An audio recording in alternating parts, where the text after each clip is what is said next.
আসসালামু আলাইকুম। উপরতলার বাবির গাছ আমার বারান্দায় এসেছিল।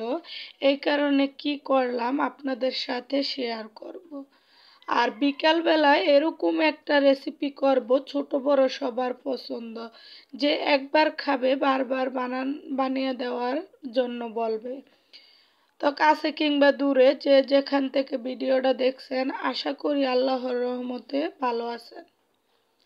আমিও আপনাদের দোয়ায় ভালো আছি। তা আজ আবার আমার একটা ডেইলি ব্লগ নিয়ে চলে আসলাম আপনাদের সামনে। তো প্রতিদিনের মতো সকালবেলা তা আল্লাহ তাআলা আমাদেরকে এক এক দিন এক একটা সুন্দর সুন্দর দিন দেখার জন্য তৌফিক দান করে। আবার খাওয়ার জন্য, মানে বেঁচে থাকতে হলে খেতে হবে। ওই তো এই যে সকালবেলা ঘুম থেকে উঠেই নাস্তার চিন্তা করা লাগে, বাচ্চারা স্কুলে যায় খাওক আর না খাওক টিফিনের চিন্তা করা লাগে। তো সব কিছু মিলিয়েই একটা সংসার ও দিন দুনিয়া করতে হয়।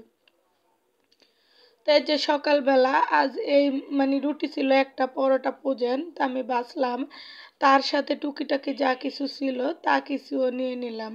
নিয়ে সকালকার নাস্তাটা খেয়ে নিয়ে আহাদের বাবা আহাদকে নিয়ে স্কুল চলে গেল। এদিক দিয়ে আমি একটু ঘরটা গুছিয়ে নিতেছি, কারণ অনেক দিন টেবিল রানারটা পাল্টাই না, তো পাল্টিয়ে নিলাম। আবার বিছানাগুলাও গুছিয়ে নিলাম।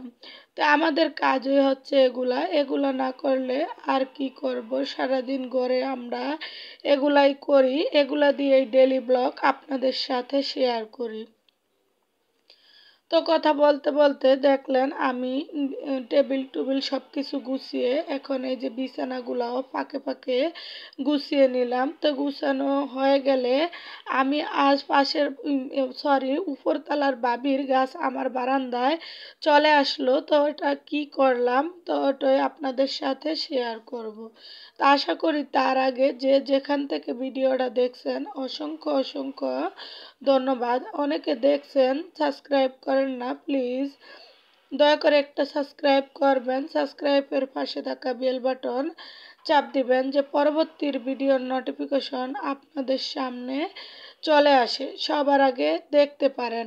তো মেয়ের রুমটা টু জেড আপনাদের সাথে একটু শেয়ার করলাম। এদিক দিয়ে ভাত বসিয়ে দিলাম, আর এই যে মাছ কেটে নিলাম, ছেলেকে স্কুল থেকে এখন নিয়ে আসছি, এসে ভাত বসিয়ে দিচ্ছি আর মাছ কেটে নিচ্ছি। নিয়ে যে বারান্দায় চলে আসলাম ভাবির গাছকে সর্বনাশ করার জন্য। তো এই যে পাতাগুলা আমি কেটে নিব, কেটে আজ রান্না করে খাওয়াটাও আপনাদের সাথে শেয়ার করব। তো এরকম আপনাদের কার কার বারান্দায় অন্য মানুষের গাছ চলে আসলে আপনারা এরকম করে কেটে কুটে সর্বনাশ করে দেন, অবশ্যই কমেন্ট করে জানাবেন। অবশ্য আমারও টুকিটাকি গাছ হয়। এখন এই কবুতর দুটো যে এত গাছ খায় আমি জানি না, আমার সব গাছ খেয়ে একদম ছাপা করে ফেলছে। তো বাবির পাতাগুলা অনেক দিন ধরে একদম বাতি হয়ে যাচ্ছে। তো বাবি বলতেছে আপনি নিয়ে খেয়ে নিয়েন কেটে। তা আমিও সময় পাই না খাওয়ার জন্য, খেতেও পারি না। তার সময় পেলাম এই কারণে কেটে কুটে নিলাম। নিয়ে এখন একদম কেটে কুটে ধুয়ে আপনাদের সাথে শেয়ার করব। তো এই দেখেন এই যে আমি ধুয়ে নিচ্ছি মাছ, পেঁয়াজ, রসুন, আলু দিয়ে এটা রান্না করব। তো কিভাবে রান্না করব এটা আমি ফেসবুক লাইভে দিয়ে দিয়েছিলাম, এই কারণে ভিডিও করতে পারি না। এখন এই যে রান্নাটা হয়ে গেছে দেখেন, মাশাল্লাহ দেখতে যতটা সুন্দর হয়েছে খেতেও দারুণ মজা হয়েছে। তো ভাবির জন্য আমি একটু বাটিতে বেড়ে নিচ্ছি। এখানে লতি দিয়ে মাছ দিয়ে শুকনো শুকনো করে রান্না করছি, এদিক দিয়ে শাক দিয়ে রান্না করছি।